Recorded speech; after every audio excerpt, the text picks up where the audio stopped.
Nous avons eu le plaisir de rendre visite au préfet ici à Ziguinchor pour lui remettre des attestations aux bénéficiaires de formation déroulées par l'Office national de formation professionnelle avec l'AGEROUTE dans le cadre d'un partenariat.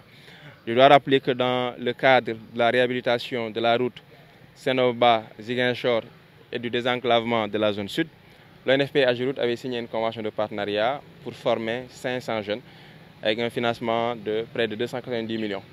Donc 500 jeunes ont été formés dans différents modules du BTP, mais également des modules portant sur des secteurs avec un fort potentiel ici dans la localité et dans la zone, donc 13 modules au total. Ces jeunes ont été formés et aujourd'hui il était question pour nous de venir auprès des autorités administratives qui ont été impliquées depuis le début du projet, donc depuis la phase de sélection, la phase d'information.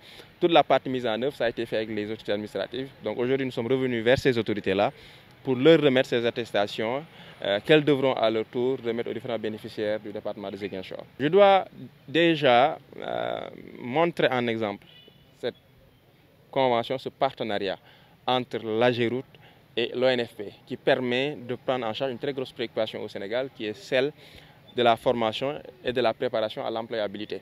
Ces 500 jeunes qui ont été formés aujourd'hui ont des qualifications et des compétences.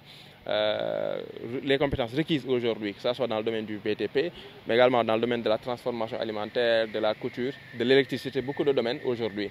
Et dans ce cadre de ce projet, AGEROUTE déjà, qui est un partenaire de choix, accompagne un certain nombre de ces jeunes en termes d'insertion dans la mise en œuvre de ce projet qui est en cours, mais également auprès de partenaires de l'AGEROUTE qui font des opérations dans la zone. Donc c'est vraiment une satisfaction.